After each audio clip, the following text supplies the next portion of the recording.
Bonjour, je suis Barbara, la créatrice de la marque Bimillé que j'ai créée en 2019, après avoir créé une première marque qui s'appelait Bisou en 2015 et qui sont un peu le résultat de mes expériences professionnelles et personnelles dans le monde de la mode, puisque j'ai travaillé pendant 10 ans pour d'autres entreprises, d'autres marques, et je suis tombée aussi dans la couture depuis toute petite. Donc c'est vraiment une création de marque par passion et qui est plutôt urbaine, ethnique et éthique.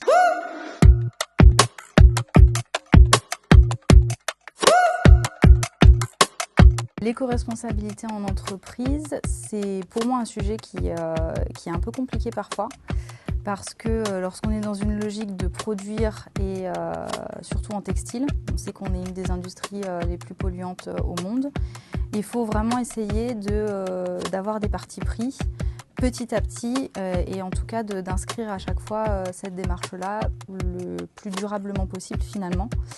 Même si à chaque fois c'est des petites actions qu'on met bout à bout et qui nous permettent d'être éco-responsables. Donc dans le cadre de Bimillé, ce que j'essaye de faire, c'est travailler par exemple avec des fournisseurs de tissus qui revendent leur stock. Je travaille aussi avec mes archives personnelles, ce qui me permet de ne pas avoir à reproduire du tissu, ce qui évidemment est beaucoup plus polluant que d'avoir cette démarche-là, de travailler avec du déjà existant, ce qui est quasiment en fait du recyclage. Tout ce qui est par exemple habillage du vêtement, c'est-à-dire les cartonnettes, les étiquettes, des choses comme ça, j'essaye de privilégier du recyclage de papier, du recyclage d'étiquettes qui sont en polyester recyclé.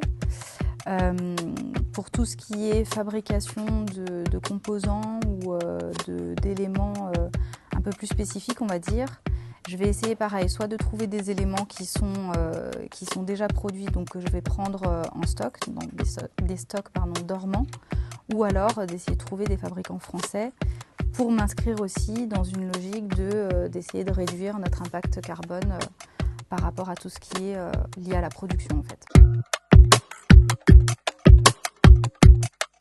Pour les canaux de distribution, en textile en tout cas, ce que je conseille, c'est d'essayer au départ, comme on n'a pas beaucoup de notoriété, de trouver les canaux qui vont nous coûter entre guillemets le moins cher, par exemple un e-shop, et de commencer petit à petit.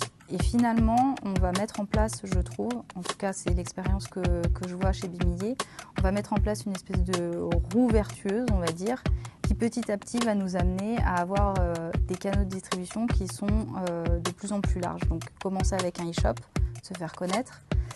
Ensuite, d'autres magasins virtuels vont peut-être vous contacter pour vouloir distribuer votre marque. Avoir un pied dans le réel aussi, c'est bien. Commencer avec des concept stores, donc avoir d'autres marques qui nous côtoient. Et surtout, en fait, essayer de toute manière de passer au réel rapidement, de se confronter à sa clientèle, vraiment au retour direct de sa clientèle. Donc même commencer par des petits événements qui sont en one-shot, en expo-vente ou en pop-up store, c'est aussi, je pense, très formateur.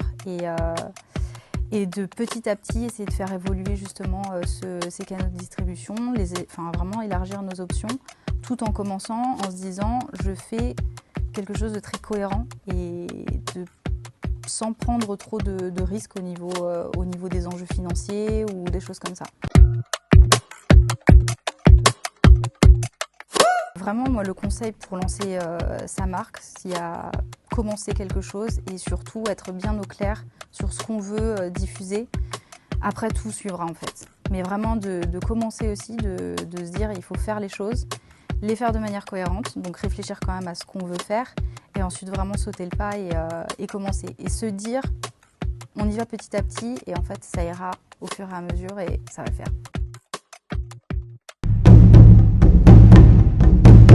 Hygge!